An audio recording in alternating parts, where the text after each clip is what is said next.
पहले हमें ये जानना है कि पुलिस कंप्लेंट किसने किया है, होटल के स्टाफ ने या फिर अद्वैत ने। मॉम, आपको अभी ये जानना जरूरी है कि पुलिस को किसने बुलाया है। फिलहाल सबसे इम्पोर्टेंट बात ये है कि हम पुलिस स्टेशन जाकर आरव को बचाएं, उसे बेगुनाह साबित करें ताकि पुलिस उसे छोड़ दे। ये जानना बहुत जरूरी है कि कॉल किसने किया था। अगर कंप्लेंट अद्वैत ने की है तो हम अद्वैत को अरेस्ट करवा सकते हैं, लेकिन अगर क्लब के लोगों ने आरव के खिलाफ कंप्लेंट की है तो हम आरव को नहीं बचा सकते। अरे उन्हें तो मेडिकल फीस भी चाहिए, हम इतना खर्चा नहीं उठा सकते। आपका कहने का क्या मतलब है मॉम? मुझे लगता है कि हमें पुलिस के मैटर से दूर ही रहना चाहिए। अद्वैत ने शनाया के साथ जो कुछ भी करने की कोशिश की है वो शनाया की इज्जत उछाल कर रख देगा।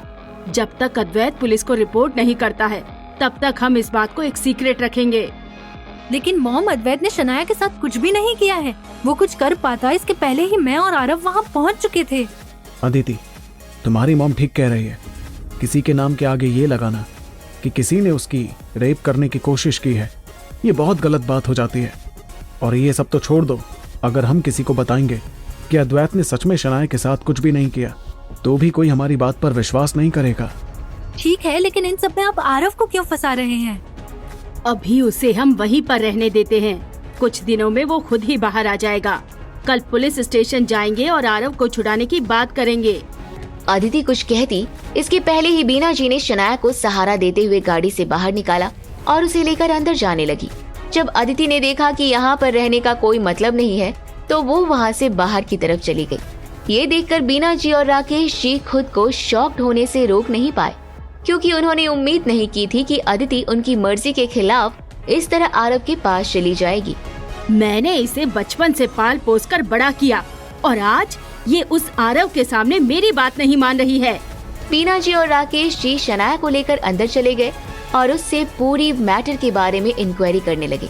दूसरी तरफ आधे घंटे बाद आरव पुलिस स्टेशन पहुंच चुका था। ये दूसरी बार था जब वो पुलिस स्टेशन गया था और इस बार भी आरव को वही पुलिस स्टेशन लाया गया था जहां पर निशा वाले केस की फीमेल पुलिस इंस्पेक्टर भी थी। उसने जैसे ही आरव को वहां पर देखा वो सरप्राइज हो गई। आप लोग इसे यहाँ क्यों लेकर आए हो? इसने किसी के साथ मारपीट की है। फीमेल पुलिस इंस्पेक्टर की आंखें चमक उठी। सर, अगर आप परमिशन दे तो क्या इनका इंटेरोगेशन स्टेटमेंट मैं तैयार करूं? ठीक है ऑफिसर, मैं मैटर आपके ऊपर छोड़ता हूँ। इंस्पेक्टर आरव को इंट्रोगेशन रूम में लेकर चला गया। उसके पीछे पीछे वो फीमेल इंस्पेक्टर भी आ गई। आरव को भी वो पुलिस इंस्पेक्टर याद थी। वो मुस्कुराते हुए फीमेल पुलिस इंस्पेक्टर की तरफ मुड़ा। हे ब्यूटीफुल ऑफिसर, हम फिर से मिल रहे हैं। मैं आपको याद तो हूँ ना? फीमेल इंस्पेक्टर ने जोर से टेबल पर अपना हाथ मार दिया। उसके चेहरे पर सीरियस एक्सप्रेशंस थे। मैं यहाँ मजाक करने नहीं आई हूँ। मुझसे बकवास करने की कोशिश मत करना, वरना मैं तुम्हारे ऊपर एक पुलिस ऑफिसर को हैरास करने का चार्ज लगा दूंगी। आरव ने अपने कंधे उचका दिए और बहुत ही रिलैक्स्ड होकर इंस्पेक्टर की तरफ मुड़ गया। हम पहले भी मिल चुके हैं तो इस कायदे से हम काफी अच्छे दोस्त हैं। इसके बावजूद भी क्या आपको लगता है कि इतना सीरियस होने की जरूरत है? किसने कहा कि हम दोस्त हैं? मेरे साथ क्लोज आने की जरूरत नहीं है। अब वो इंस्पेक्टर आरव की बातों से गुस्सा हो गई थी। तुम्हारा नाम और उम्र क्या है? Aarav Ambani, 25 years old। आपने लास्ट टाइम भी तो ये चीज रजिस्टर की थी ना? अपना मुंह बंद रखो और जो मैं पूछूं बस इतना ही जवाब दो। आरव के पिछली बार अरेस्ट होने के बाद फीमेल इंस्पेक्टर बहुत ही कॉन्फिडेंस के साथ उससे पूछताछ कर रही थी, लेकिन उस दिन आरव के एक फोन कॉल ने सब कुछ बदल दिया। तब से लेकर आज तक वो इंस्पेक्टर ये जानने के लिए क्यूरियस थी कि आखिर आरव ने उस एक फोन कॉल से सब कुछ कैसे बदल दिया। मुझे बताओ, तुमने किसे मारा और क्यों मारा? एक्सक्यूज मी, क्या मैं एक फोन कॉल कर सकता हूँ? आरव की बात सुनकर फीमेल इंस्पेक्टर ने आरव को घूर कर देखा। नहीं, अभी मैं तुमसे सवाल कर रही हूँ। सवाल खत्म होने के बाद ही तुम फोन कॉल कर सकते हो। अभी तुम मुझे सब सच बताओ।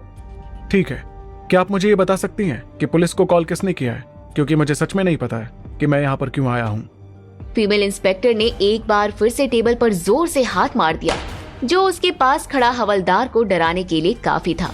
तुम मुझे बेवकूफ समझ रहे हो? तभी इंट्रोगेशन रूम का दरवाजा खुला और इंस्पेक्टर प्राइवेट क्लब के मैनेजर को लेकर अंदर आया। मैनेजर की नजर जैसे ही आरव पर पड़ी, उसने गुस्से से आरव की तरफ इशारा कर दिया। यही है वो आदमी जिसने हमारे क्लब के अंदर घुसकर बहुत से लोगों के साथ मारपीट की और मेरी उंगली को भी तोड़ दिया। ऑफिसर, ये आदमी बचना नहीं चाहिए। ठीक है, आप पहले शांत हो जाइए। थैंक यू इस आदमी की पहचान करने के लिए। अब आप बाहर जा सकते हैं।